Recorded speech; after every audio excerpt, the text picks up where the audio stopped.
Hey everybody, welcome back to the Generation Disc Golf channel. Today I'm going to give you a little overview of the Springdale Disc Golf course. We got a tournament coming up here for the SUDGA series in April next Saturday.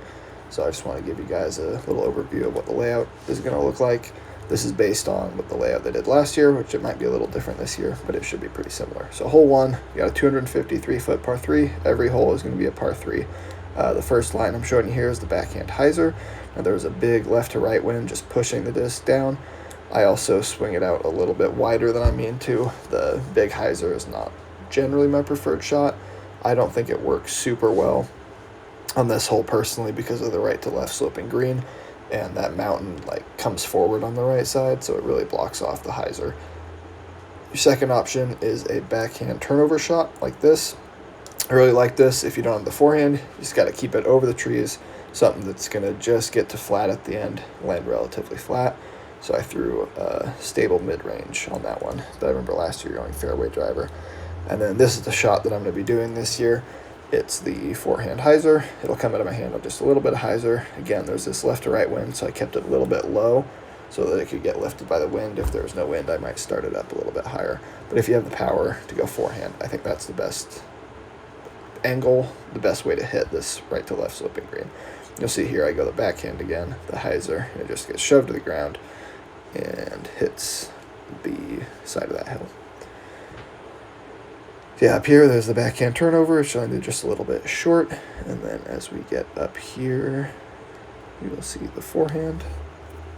There it is, just a little bit deep in the basket actually, so I could just slow down a little bit. The basket can be right there on that flat patch. It's just not in right now because it's a temporary basket placement.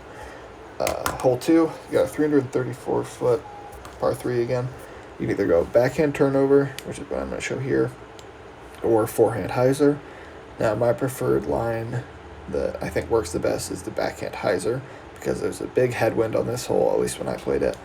And I felt like when I exposed the underside of that disc to the headwind, it kept it turning for longer, and you really have to push far to the right on this hole. You have to kind of get around that hill, and the forehand, it's just really hard to get it to go far enough right, and I feel like the headwind just kind of slows it down, makes it get to the ground too quickly. Whereas the backhand, I feel like the spin fights the headwind a little bit more and helps the disc go way more to the right. So I'd almost have to throw like a spike hyzer even higher than that if I wanted the forehand to work, but it's still a 330-foot hole. So you can see the forehand landed here, and I felt like it was a pretty good shot, but I'm 40 to 50 short. And then up here, we have that backhand turnover, which left me more of a 20 to 25-foot putt, and that was just with my 7-speed fairway driver, neutral ones, my Trinity, and that's what I'll be going with. Hole 3, 224 feet, wide open field, forehand, backhand, whatever works for you, whatever your most comfortable approach shot is, that's just what you're going to want to throw here. The basket's not out there right now, so it was hard for me to know exactly where to throw it, but obviously there'll be a basket out there when the tournament's happening. And simple hole, whatever you're most comfortable with, just throw it. I'll be going zone forehand hyzer.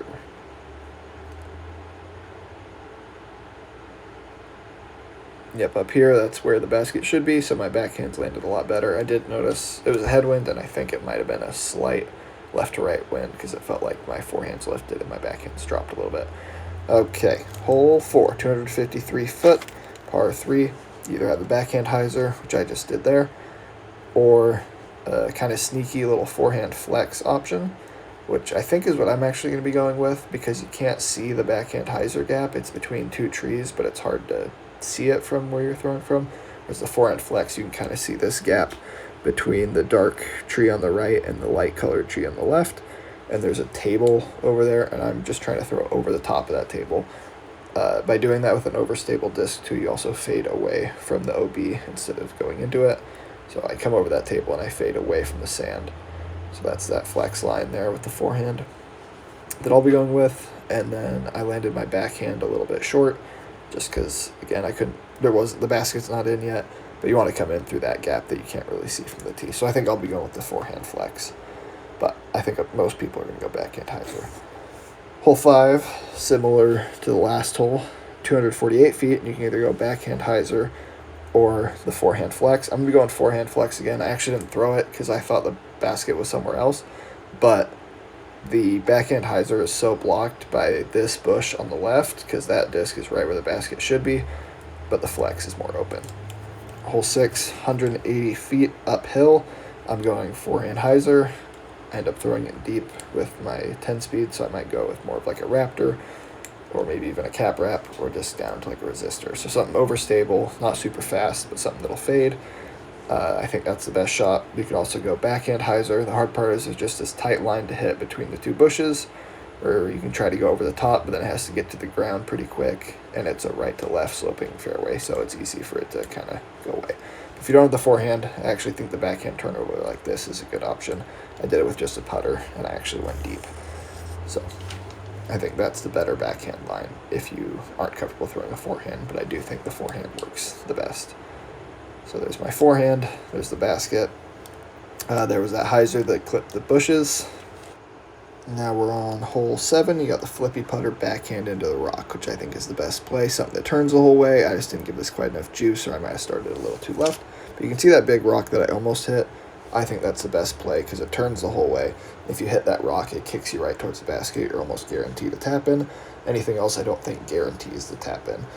So the other line, so you go the backhand. This isn't as flippy, and I really see a little high. It goes behind the rock, and you have nothing. But if I threw something flippy, even that little high release, it has a chance to save me and reach the rock. And then the other option is the forehand. The problem with the forehand is just if you leave it short, you have a longer putt by however much you leave it short by, and then if you send it deep, you got nothing because you're there behind the rock. So I landed the forehand pretty close, but again, the backhand has the most room for error. As long as you hit that rock, you're going to be right by the basket. You can see I just barely missed the rock, and even then I still had a little step out.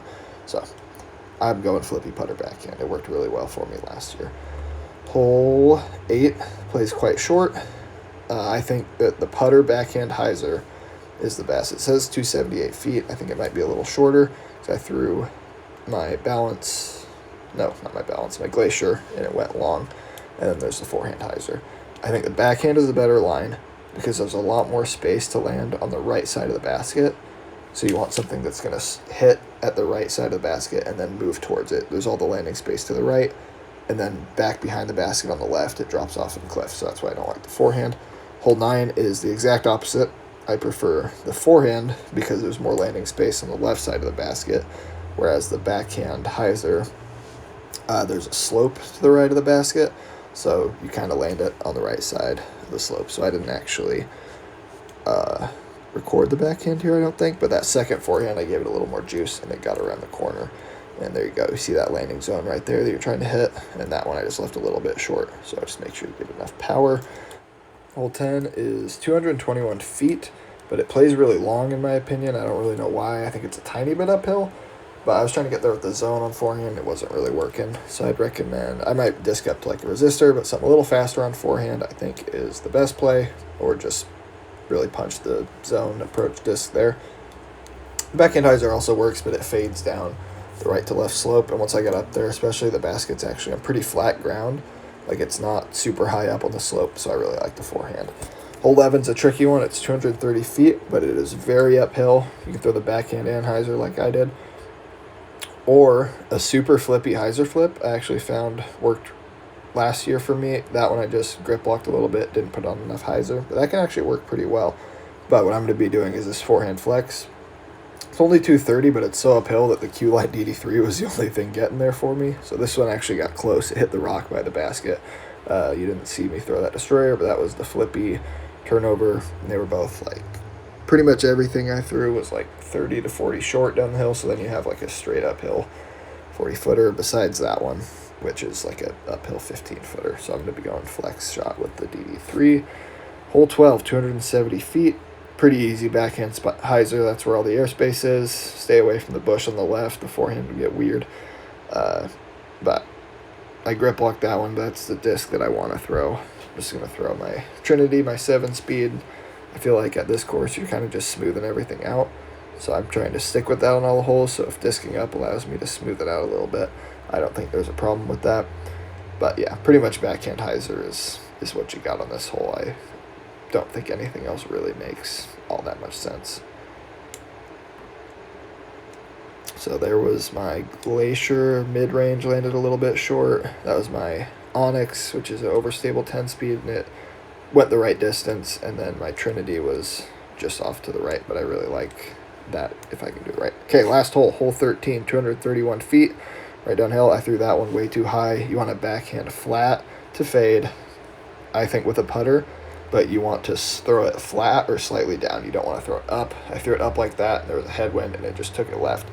Way too short. The forehand is definitely blocked, and I lost one of the discs. So the second shot that I threw was really good. This one was too flippy of a putter, so it just coasted past the basket.